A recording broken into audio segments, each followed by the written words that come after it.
Sunday morning, up with the lark. It's time to go for a walk in the park. Will this be a beautiful Sunday for Celtic fans? Tell me in the comments and make sure you hit the thumbs up for this video. Greg Taylor. Let's talk about Greg Taylor first, because a lot of people are saying that it should have been dropped for Celtic. A lot of people are saying we need a new left back. He was left out the Scotland team, which was a bit of a shock. Or was it a bit of a shock, Celtic fans? Do you think there are better players in that position for Scotland? He was also asked about, we need to get over this, and it's something that happens in Scotland a lot. We're a good few games into the season now, and Taylor was asked about the previous manager and the differences between the new manager. They've had the whole pre-season to talk about this kind of stuff. But he did say, Greg Taylor says there's some subtle differences, but every coach has their same ethos. They want to win. He says there's the same principles as previously, and we've been trying to brush up on those principles. Every manager has a positive and clear in what he wants from us. So both managers have both been positive and both been clear in what they want from the players. Yet a lot of people saying that Ange Postecoglou played better than Brendan Rodgers' team. You have to remember that Brendan Rodgers' team has 5 first-team players missing from what Ange did, so let's not talk about that. He says that the manager, Brendan, wants to play attacking football, quick, and trying to score lots of goals, and that's what we're trying to do. Hopefully that will click into place today. Celtic, the transfer window's over. We had our chats about the transfer window, but the speculation about Joe Hart's long-term place at Celtic, and we all know that Joe Hart's going to hang up his boots at the end of this year for Celtic, and it's been suggested that he's going to go to America to play out the last year or so of his football. His family hasn't moved up to Celtic, up to Glasgow, but Joe Hart is only 36. You've got to remember that he is only 36, and the fact that he came in under Postecoglou and did what he did, he took a massive wage cut to come in. But the good news is a lot of people have been speaking for the last 6 months or so about the Liverpool keeper, and Brendan Rodgers has his eyes set on him. Brendan Rodgers has said that he's basically looking for a new keeper, and the Liverpool guy could be the one to replace Joe Hart. He says Colm is top of the wanted list as a long-term replacement for the main man that's between the sticks just now, Joe Hart. And we hope Joe Hart has a fantastic game today. I think the subtle changes in the way that Celtic are playing today, they're not going to sit back as much as what Ange's team did and then try and break forward, which will allow the Rangers to push up. I think it's going to be an interesting tactical game today. I think Celtic are going to go for pace. They're definitely going to go for pace at Ibrox today. Tell me what your thoughts are about the no away fans. The fact that the Green Brigade put out a banner a couple of weeks ago, last week, saying, they killed their club and now they're killing the derby. They're killing the derby and, bring back the old allocation. I wonder what Rangers fans think about the allocation. It's not something that I've looked into, but it would be interesting to have their take on it. Are they happy with coming to Celtic Park with only 700 fans? Do they think that that's acceptable in this day and age? It is something that needs spoken about, and today's probably the day to speak about it. So make sure you join me for the live after the game today.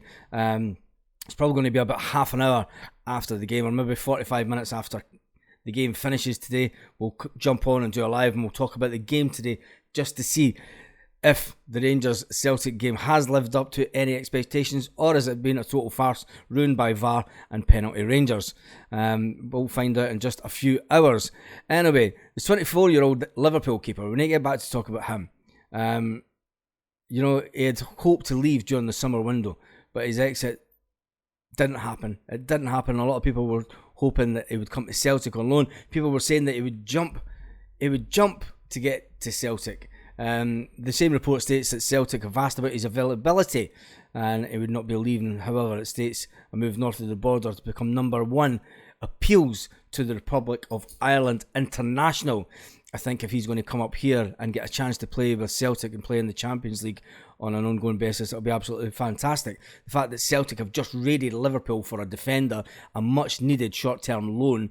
We brought in Nat Phillips. Understand he will start today. Could you imagine when Cameron Carter-Vickers is back and having Phillips in the team as well? It's going to be an outstanding. But we're only got until January. We do have quite a few people in that position that are going to come through. You've obviously got Rocky, you've got Gustav, and Stephen Welsh. Stephen Welsh is going to be out for a good couple of months, but a lot of people are saying that Stephen Welsh isn't first team. He's not somebody we should have in the first team. You know, he's good to come on, as it's good to have his backup. And then you have to think about Liam Scales.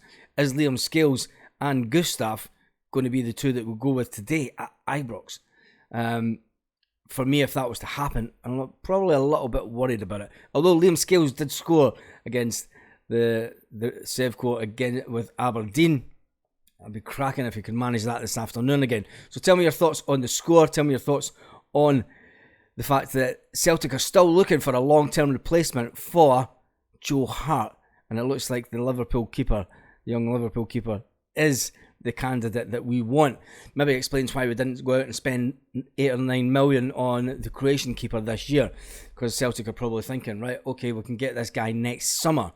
And they all know that Joe Hart's going to leave next summer because he only had a 3-year contract and he's not going to sign another contract due to family reasons. The fact that he wants to go to America, we've been told. But anyway, tell me what you think about Greg Taylor. Greg Taylor has been playing down the Ange Ball narrative hangover that the media seem to be running with.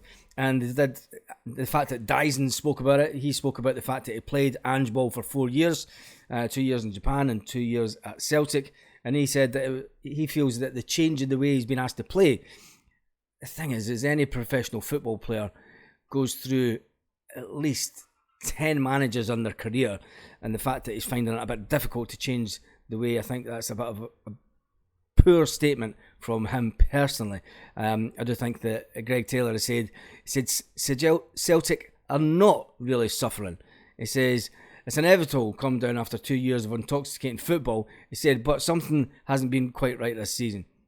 He says, after a sobering display, he said, against Caoimhin, we basically went on a goalless draw. We struggled a week later. The return on Brendan Rodgers was given his box office, the media are saying. He said, but thus far, it's been a slow burner. It's been a slow burner. There's nothing quite like a trip to Ibrox to really get our meat on the bone. And we do the job today. We go back to the top of the table. If we don't, they go top of the table. It's imperative that we get a draw today. It's absolutely imperative. Tell me what you think the score will be in the comment section. Make sure that you join me for the live after the game. I'll be down at Paddy's Point. Say hi if you're down there and we'll get a little chat. We can get you on YouTube. And I'll see you after the game today. If you're at Celtic Park watching the game, have a fantastic day. Tell me what you think about the away fan situation. Should we go back to the full away fan allocation of 7,000 at each stadium? Or should we keep it at 700, which, let's face it, isn't really a safe situation. I think most Celtic fans would rather it went back. But then a lot of Celtic fans are saying, have no Huns in Celtic Park ever. And on that note, have a fantastic day, Celtic fans all around the world.